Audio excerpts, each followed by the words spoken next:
Yo, anong masasabi mo sa Rap Battle League? Paurong nga ba or pasulong? Well, ang masasabi ko sa ganyang tanong mo, tol, masasabi kong pasulong pa rin talaga. Kung tinutukoy ko yung battle rap ng Pilipinas, pasulong pa rin. Nag-e-evolve tayo.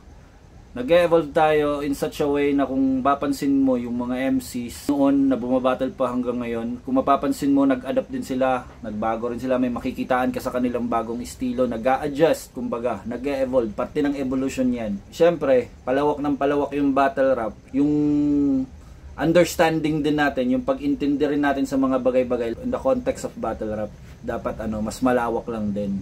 Kung may distaste ka noon, na tingin mo dapat wala na ngayon, huwag mo i-expect na ganun yun. Kasi mas lalo lang din yung lalaki. Ayun. Hindi man natin na-appreciate talaga yung isang buong pie.